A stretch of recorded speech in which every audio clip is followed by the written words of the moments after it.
Bonjour à tous. Après cette présentation des nouveautés de la 2.7, on va parler maintenant de la suite. Qu'est-ce qu'on va faire dans eTop et à quelle échéance? Donc, la stratégie de release qu'on avait présentée l'année dernière, on l'a un peu fait évoluer. Donc aujourd'hui, on va toujours se baser sur deux types de versions pour eTop.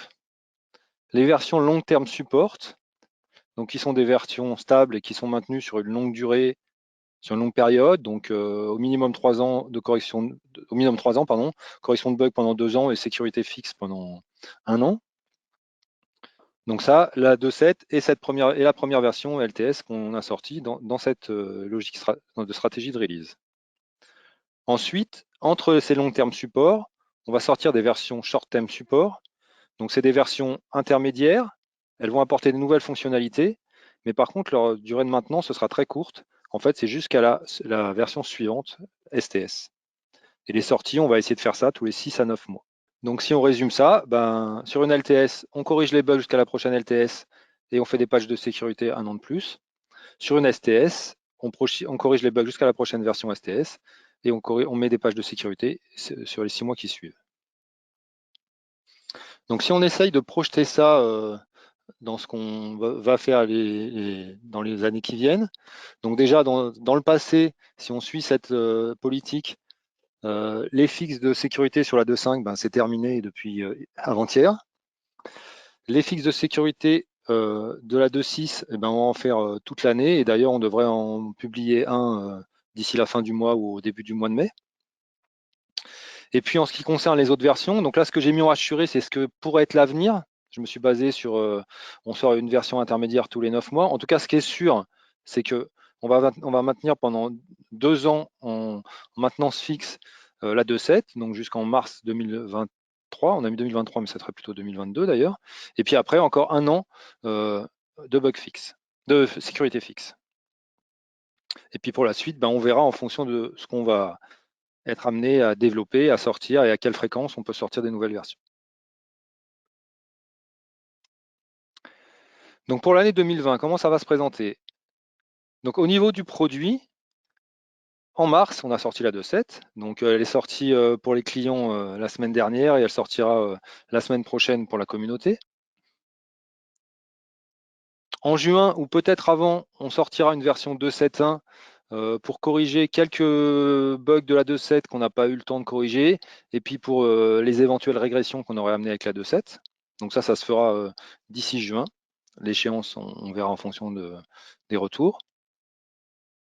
En octobre, on sortira la 2.8 bêta, qui devrait sortir en décembre. Et dans cette 2.8, après un travail de fond plutôt sur le socle d'eTop pour avoir une version bien supportable dans la 2.7, on va travailler sur quelque chose qui nous fait un peu défaut aujourd'hui, c'est le look d'eTop, notamment de la console, puisque le portail a été mis à jour il y a quelques années et que du coup, il est quand même assez moderne. Donc on va retravailler le look, spécifiquement la console. Au niveau de l'ergonomie aussi de la console, on va essayer de la rendre plus facile, plus interactive, pour que les gens s'y retrouvent plus facilement. Et puis il y a aussi une partie où on a une ergonomie qui est un peu difficile à comprendre, c'est la partie relation. Donc tout ça, ça fera partie de la version 2.8. Donc les études et les premiers prototypes ont déjà commencé à être mis en place. Les équipes de la R&D travaillent dessus. Et on sortira donc cette bêta, a priori, au mois d'octobre. À côté de ça, on va continuer à travailler sur les extensions. Donc les premières extensions qui vont sortir d'ici le mois de juin, ce sera l'extension Time Tracking. Donc Time Tracking, c'est une extension qui vous permet de suivre le temps passé. Donc vous pourrez suivre le temps passé soit sur les projets, avec des chronomètres automatiques que vous déclenchez ou avec de la déclaration à l'issue d'un ticket. Mais vous pourrez suivre aussi le time tracking sur des projets, enfin sur tout type d'objet en fait que vous définirez. Vous pouvez saisir votre temps dans un agenda en fait où vous allez dire tiens, aujourd'hui j'ai travaillé 1 heure pour tel client, j'ai travaillé 1 heure sur tel ticket, des choses comme ça. Donc ça, c'est la première extension qui devrait sortir. La deuxième extension qui devrait sortir, c'est la visualisation graphique des cycles de vie. Ça, c'est quelque chose qui fait un peu défaut dans notre eTop, c'est qu'aujourd'hui, quand je suis dans un ticket, que je vois qu'il est au statut assigné, je ne sais pas trop ce qui va se passer après.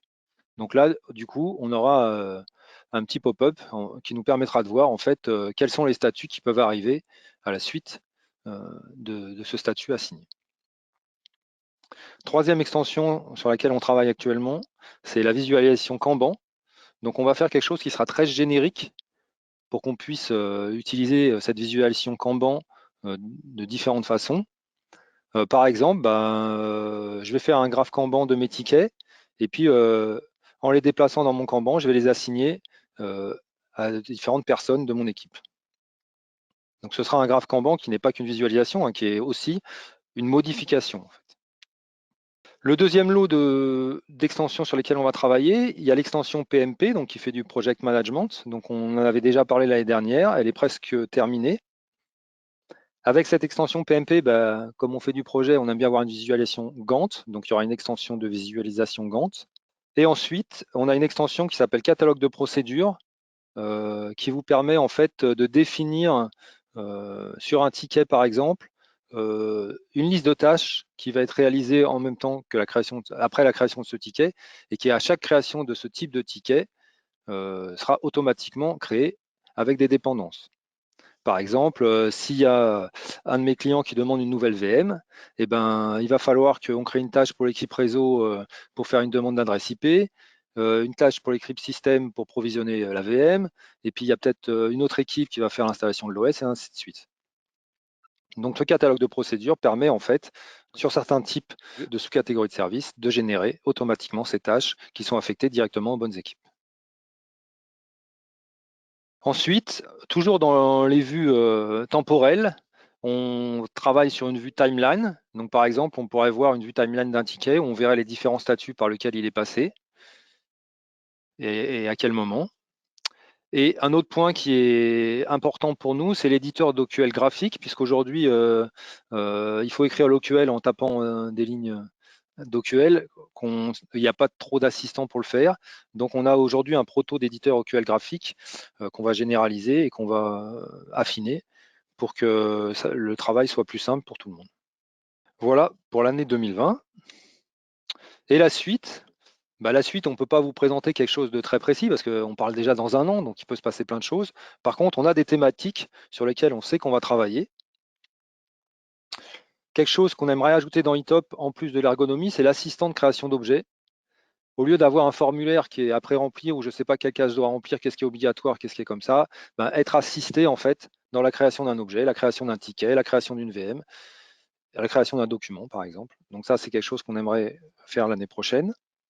Le graphique à partir d'une liste, ça ressemble un peu à ce qu'on a aujourd'hui, mais on voudrait quelque chose de plus dynamique. Donc j'ai sélectionné une liste de tickets par exemple. Tiens, je voudrais mettre sous forme de graphe pour voir la répartition par date de création, la répartition par agent, des choses comme ça. Donc quelque chose qui soit vraiment dynamique et rapidement mis en place. L'aide en ligne. Aujourd'hui, on peut ajouter un petit pop-up sur chacun des attributs des différents écrans, mais ça se fait dans la console, c'est pas pratique. Donc on aimerait faire quelque chose de plus pratique. Et aussi, tiens, je suis à tel endroit, hop, j'ai un pop-up qui m'explique comment créer un ticket, quels sont les champs obligatoires, des choses comme ça. La recherche et l'export de l'historique.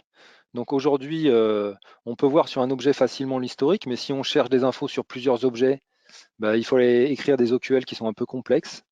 Donc, et c'est une question qu'on a souvent de nos clients. Donc on aimerait améliorer la recherche dans l'historique et la façon de l'exporter, de pouvoir l'analyser, faire dans des outils extérieurs par exemple. L'analyse d'impact interactive. Donc aujourd'hui, on a une analyse d'impact qui est assez puissante dans eTop, puisqu'on se met sur un CI, on simule un incident ou un changement et on voit tout de suite ce qui est impacté. Par contre, pour les clients qui ont des grosses infrastructures, l'analyse d'impact, des fois, elle devient pas très lisible. Donc on a aujourd'hui déjà la possibilité de cocher ou décocher un type d'objet, mais ce qu'on voudrait faire, c'est quelque chose de plus interactif, c'est-à-dire, tiens, je fais une analyse d'impact sur un serveur qui s'arrête, je vais m'arrêter à 1, 2 niveaux, 2 ou 3 niveaux, et puis après, je vais aller explorer seulement certaines parties de cette analyse d'impact. La refonte des audits. Donc aujourd'hui, on sait que dans eTop, on peut faire des audits, par exemple, les tickets pour lesquels il n'y a pas de CI lié, les physical devices sans contrat de maintenance, des choses comme ça. On aimerait faire quelque chose plus sympathique, peut-être des choses qui tournent automatiquement et qu'on puisse recevoir par mail. Par exemple, le responsable de la CMDB, ou le responsable du data center, il veut recevoir tous les jours par mail tous ces physical devices qui n'auraient pas de contrat de maintenance ou des choses comme ça. On va travailler aussi sur l'extension du data model, puisqu'on l'a fait peu évoluer, mais sous forme d'extension, on voudrait ajouter des choses. Donc normalement, notamment au niveau de la CMDB, on va travailler sur une CMDB orientée cloud, donc Azure, AWS, Google Cloud, avec les collecteurs qui sont avec pour récupérer les informations directement auprès des opérateurs cloud. On souhaite aussi travailler sur la partie release management, puisqu'aujourd'hui on est plus orienté support, mais dans l'ITIL, il y a la partie release management, donc on voudrait proposer un module à propos de ça. Et puis, on va améliorer aussi, enfin, on souhaiterait améliorer la partie base de connaissances. Donc, c'est des choses qu'on a déjà fait avec certains clients pour permettre, côté portail comme côté console, donc côté client comme côté agent, de pouvoir avoir des réponses à des questions plus rapidement. Voilà, j'en ai fini avec ma présentation. On va repasser le micro à Alain et on va répondre à vos questions.